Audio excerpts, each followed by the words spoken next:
Olá pessoal, tudo bem? Eu acredito no Brasil e fico muito animado com o Brasil quando eu vejo o trabalho da polícia. Quando eu vejo a polícia trabalhando, aí eu fico realmente animadíssimo com o Brasil. Viu hoje aí uma mega operação da polícia batizada de Operação Flashback 2. Olha que coisa grande, gente.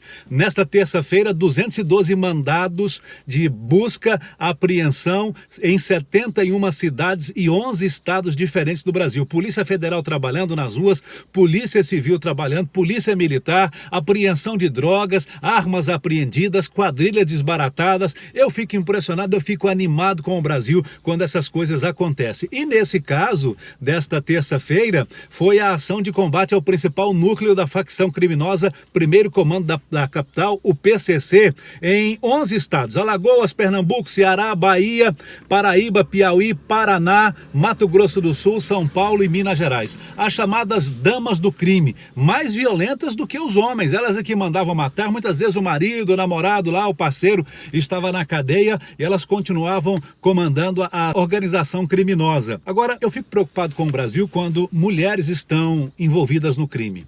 Para mim, a mulher, a mãe, é o último bastião moral da sociedade, sabe? Quando a mulher perde a moral, perde a ética, aí eu fico preocupado com a sociedade. Mas eu fico muito animado com a sociedade também, com o Brasil, quando eu olho para o futuro. Esse Brasil grande, verde e amarelo, o nióbio, que é o ouro do terceiro milênio, o grafeno que nós temos, a quantidade de ouro, de petróleo que o Brasil tem, maior produtor de grãos do mundo. Aí eu volto a ficar animado com o Brasil. Agora, me preocupa quando eu me lembro que o PCC está sendo aí desbaratado pela polícia no Brasil, mas lá no Supremo, no STF, tem um que era advogado do PCC em São Paulo. Aí eu começo a ficar preocupado com o Brasil. Mas aí eu me animo porque o combate à corrupção continua. Alguns governadores desviaram dinheiro do Coronga aí nos hospitais de campanha, exemplo do Rio de Janeiro. O governador Wilson Witzel, inclusive, teve o seu processo de impeachment já autorizado e aberto na Assembleia. A Justiça do Rio de Janeiro aceitou esse projeto aí contra o Wilson Witzel, esse processo de impeachment. Mas aí eu fico preocupado porque lá no STF, o amigo do meu pai aceitou o pedido dos advogados do Wilson Witzel. Não, vai ter que montar outra comissão, essa aí não valeu. E aí dá tempo agora de Wilson Witzel, ele que já disse que quer dialogar com a sociedade carioca, porque agora vai dar tempo dele negociar cargos e dialogar com os deputados e de repente reverter. Mas, gente, o dinheiro que foi roubado, os hospitais de campanha praticamente não foram usados, já estão sendo desmontados no Rio de Janeiro, em São Paulo, e eles diziam que estavam preocupados com vidas, mas poucos hospitais foram usados e o dinheiro saiu, o dinheiro sumiu, secretários de saúde estão envolvidos em corrupção, e agora o amigo do meu pai dá um tempinho para o governador conversar, dialogar com os deputados. Aí eu fico preocupado, sabe? Mas eu volto a acreditar no Brasil quando eu me lembro que tem um povo de verde e amarelo que sai às ruas, né? Tem uma camisa ali, ó. Essa camisa eu ganhei do Zé Roberto quando jogava na seleção brasileira. Grande Zé Roberto. Essa camisa é oficial da seleção brasileira, da última Copa das Confederações que o Zé Roberto jogou. E quando eu me lembro que esse povo de verde e amarelo que vai às ruas e defende a nação, pátria, né? Deus, pátria, família. E na última eleição, a eleição do presidente Bolsonaro, claramente ficou demonstrado que tem um povo que é mais conservador, que quer ver um Brasil um pouco mais à direita, porque a gente estava muito esquerdizado. Então um povo que quer equilibrar um pouco. Aí eu volto a ficar animado com o Brasil.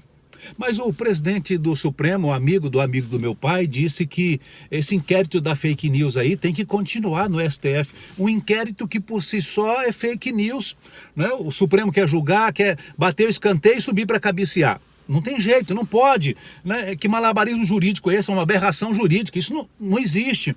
Aí eu começo a ficar preocupado porque o amigo do meu pai diz que tem que continuar, porque esse gabinete do ódio, porque essas pessoas que propagam fake news aí, elas têm que ser barradas, tem que amordaçar a boca dessas pessoas. Eles não estão preocupados com a fake news, mas com as verdades que são divulgadas na rede social. Querem nos calar os conservadores, aqueles que acreditam em Deus, que querem resgatar a moral da pátria, que querem criar as suas famílias. Outro ministro lá dos deuses do Olimpo, aqueles homens de preto, os MIB, homem de preto, ele quer fazer uma live agora falando de política com o Chilique Neto.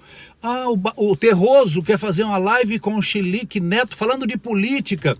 O juiz do STF se manifestando sobre política, interferindo no outro poder. Aí eu começo a ficar preocupado com o Brasil. Mas aí eu vou me lembrar novamente de você, porque nós não vamos desistir do Brasil. Não vamos desistir dos nossos filhos, nem de Deus, nem da nossa fé, nem da pátria e nem da nossa família. Nós não vamos desistir das futuras gerações. E é por isso que estamos aqui nas redes sociais falando a verdade. E o problema não são as fake news. O que incomoda é a verdade. Mas está escrito que conhecereis a verdade vos libertará. E quanto mais a população brasileira ficar sabendo da verdade, mais o povo será livre. Será que é isso que preocupa esses homens de preto e essas pessoas que estavam acostumadas com corrupção? É o brasileiro saber a verdade e o povo realmente ser livre de uma vez por todas dessa mordaça, desse engano e da corrupção que a gente vivia? Então eu não vou me calar. E você também não deve se calar se você se preocupa com o Brasil e se preocupa com as futuras gerações.